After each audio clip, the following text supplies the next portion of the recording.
haimpasi mwanaume kufunika kichwa, kwa sababu yeye ni sura.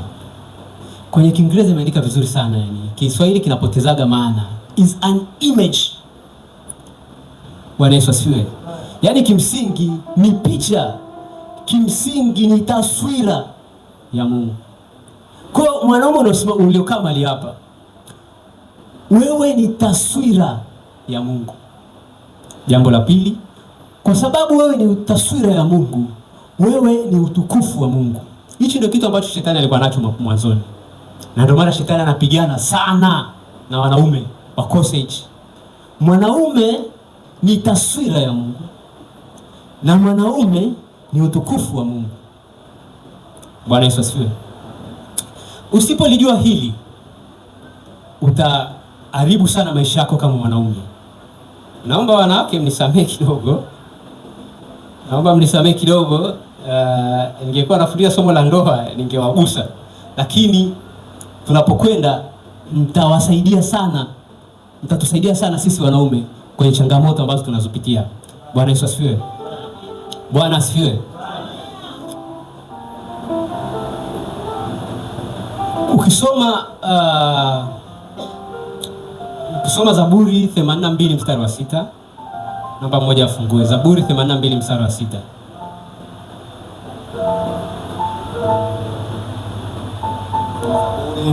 Sura 82 mstari wa 6 inasema, mimi nasema ndinyi miungu na wana wa aliye juu nyote pia.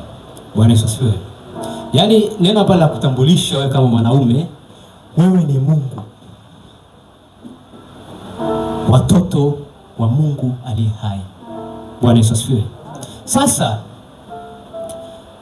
huyu Mungu huyu ambaye amevaa mwili wa mwanadamu alimkosea Mungu. Ikabidi Mungu aliye juu ashuke tena avae mwili wa mwanadamu afanane na Mungu wa dunia hii ili aweze kumkomboa.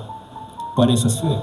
Na ukisoma vizuri maandiko yanasema kwamba huyu mwanadamu huyu aliumbwa kwa kupitia mwanamke ambaye ni Yesu.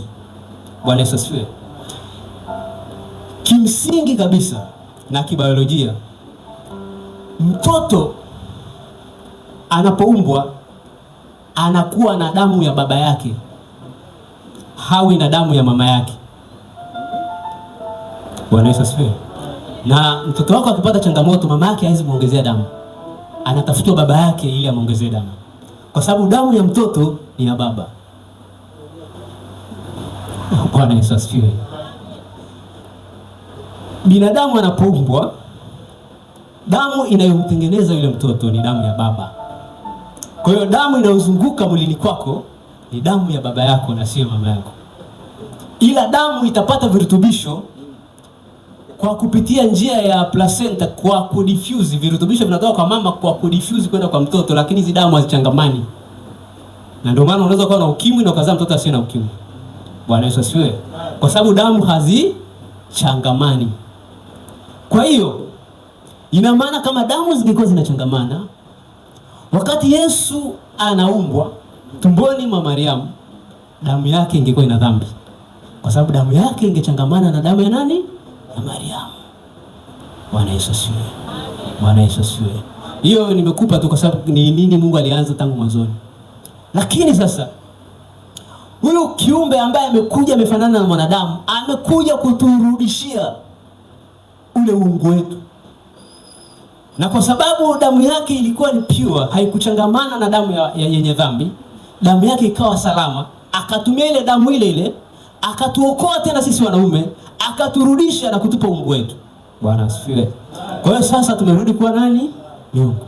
Bwana asifiwe. Bwana asifiwe. Bwana asifiwe. Sijui kama mnanielewa. Tunaenda kuzungumza kipengele kinachofuata, the roles and responsibilities of the man. Je, ni nini? Kwa nini muumbwa mwanaume? Bwana Yesu asifiwe. Kwa nini umeumbwa mwanaume? Namba moja, mwanaume aliumbwa kwa ajili ya kurule. Aliumbwa kwa ajili ya kutawala. Bwana Yesu asifiwe.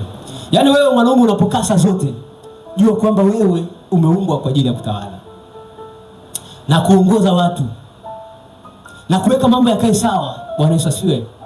Bwana Yesu asifiwe. Hata kama mambo yameharibika kiasi gani, wewe ni mtoto wa kiume, unatakiwa uwe una uwezo wa kurekebisha. Bwana Yesu asifiwe. Nikiwa darasa la 3. Bwana Yesu asifiwe. Mtoto wa kiume, maisha ni magumu vibaya mno. Bwana Yesu asifiwe. Lakini kipindi hicho mimi najitambua kama mimi ni wa kiume. Bwana Yesu asifiwe. Familia inaishi kwa shida, mzee aliondoka akatuacha akaenda kaoa. Sawa? Mama anatutunza kwa shida. Mimi nilikuwa form 3 nafanya biashara ya kuuza mafuta taa. Darasa la 3. Ninaagiza mafuta taa Kenya. Sio kama mnaelewa. Mtoto wa kiume, enzio hakuna umeme, yani tu wanakuja jioni. Sasa nafikiri mnakumbuka maisha. Wanakuja na koroboi unawapimia. Mimi ninaagiza, nampa mtu hela, anaenda analeta, tunafanya kazi. Kwa sababu ni mtoto wa kiume lazima. Bwana Yesu asifiwe. Nilipofika form 1 kuelekea form 2, kaka yangu mimi ambaye alikuwa na akili sana, alijiingiza kwenye madawa kulevya. Alafu form 4 akafeli. Bwana Yesu asifiwe. Alafu sasa mimi ndo wa mwisho, wote tayari wamesomeshwa, mama ametumia hela zao zake zote kwisha. Alafu nimebaki pale, mimi ndo mwanaume. Bwana Yesu asifiwe. Bwana Yesu asifiwe. Alafu kipindi hicho shetani naye ananinyemelea kwenye wokovu, kwenye maisha yangu, naye form 1 nina mchumba. Bwana Yesu asifiwe. Form 1 niko na girlfriend. Sio kama unaelewa shetani anapopambana na kizazi cha kiume. Form 1 sio kama unaelewa, form 1 niko na girlfriend.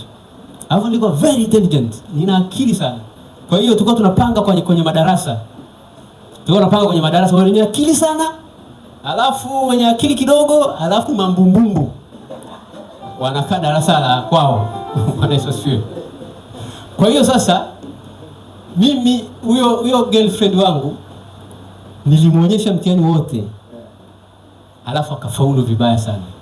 Alafu sasa mimi nikawa siandiki notes. Yaani mwalimu akiandika mimi nampa. Siko unaelewa maisha. Bwana Yesu asifiwe.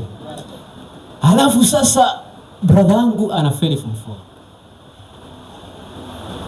Mimi ndo naanza kuingia kwenye ile foolish age. Nafikiri mnaielewa. Bwana Yesu asifiwe. Alafu pale sasa Mungu ndo anaingilia kati, ananiokoa. Bwana asifiwe.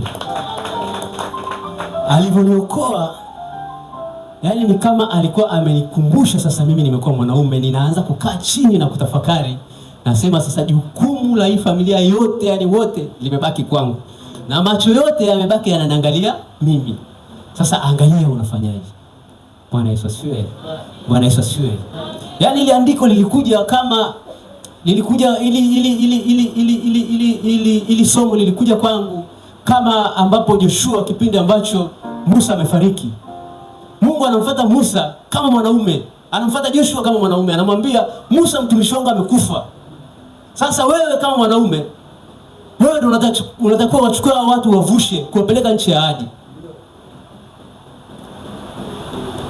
Sasa Joshua anajua namna vitu ambavyo Musa amepitia vilikuwa ni vigumu sana kile kipindi. Mungu ikabidi amwite Joshua aongee naye kama mwanaume. Aliongea naye mara 3, akimwita na kumwambia, "Je, sio mimi nimekuambia wewe na moyo mkuu na moyo wa ushujaa?" Yaani mwanaume unahitaji that spirit. Bwana Yesu asifiwe. Wewe mwanaume tumekuita wewe ni Mungu. Kimsingi una all characteristics ya Mungu. Bwana Yesu asifiwe. Na kama Mungu yeye anajiita kwamba yeye ni Lion of Judah, ndani yako wewe kuna simba. Kwa hiyo kuna wakati inafika mambo yanakuwa magumu, lazima uwashe gia ya simba. Bwana Yesu asifiwe. Ile gia ukiwasha mambo yataenda tu. Bwana Yesu asifiwe. Lakini kwenye maisha ya sasa hivi mambo yanakuwa magumu, mwanaume anaitwa kwa ajili ya kutoa sasa suluhisho yale mambo, na mwanaume naye anakaa chini anawaza, naye anauliza hapa tufanyeje? Bwana Yesu asifiwe. Wiki mbili zilizopita ilitokea mambo magumu kidogo. Bwana Yesu asifiwe. Kwa hiyo kuna mahitaji yalibuka, funga yapiga hesabu inahitajika milioni 6 haraka. Bwana Yesu asifiwe. Alafu sina 10, sina shilingi 100. Bwana Yesu asifiwe. Kwa sababu kashafanya mambo mengine, inahitajika milioni 6 haraka. Nipigiwa simu mwalimu wa watoto shule, asema kwa hela inahitajika haraka. Nipiga omba kesho asije. Nikapigiwa simu huku kodi ya biashara, pango la biashara imeisha. Nikapigiwa simu huku kila kitu yani afu vyote vinahitajika kwa muda huo. Bwana Yesu asifiwe. Nikakaa chini then nikaswitch. Nikapigiwa simu na wife, nikamwambia wife tulia, naifanyia mchakato, kila kitu kitaenda sawa, wala usina wasiwasi. Bwana Yesu asifiwe. I pay. Nimelipa, lakini sijui nimetoa wapi. Sijui. Una ile umungu ndani, unaweza kuumba. Kama Mungu alifika mahali akaumba kwa kutamka, una hiyo uwezo. Fungua hiyo gia, washa. Bwana Yesu asifiwe. Kuna muda unatakiwa utamke tu, yani una kitu cha kufanya. Bwana Yesu asifiwe. Unamfuata Mungu, unataka kusema hapa sina kitu cha kufanya, nimefika mwisho. Bwana Yesu asifiwe. Bwana Yesu asifiwe. Bwana Yesu asifiwe. Lakini sasa mwanaume wa sasa hivi amekuwa kitu cha ajabu. Bwana Yesu asifiwe. Amekuwa ni mtu ambaye ameondolewa ule wanaume wake ndani. Hana uwezo tena wa kuishi kama mtawala. Mwanaume sasa hivi anatawaliwa na mke wake. That is very bad. Na shetani aliwaingia wanawake. Wanaume kwa sasa tunatawaliwa na wake zetu. Labda nizungumze hivyo, inaweza ikawa rahisi. Na wanaume kinachotokea, unakuta kadri unavyozidi kutaka kumtawala na kumrekebisha mke wako, haelewi.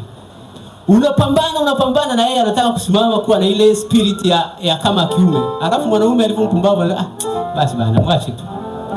Anaichukua, ana take over the part. Lakini the original idea ya Mungu kuumba ilikuwa sio kumuumba mwanamke. Yaani ile lazima tuseme ukweli. Idea ilikuja baada ya Adamu kuumbwa, ikaonekana sasa huyu alihitajika kuwa na mwanamke. Lakini idea ya kwanza ilikuwa sio kumuumba kwanza mwanamke. Bwana Yesu asifiwe. Bwana Yesu asifiwe. Lakini sasa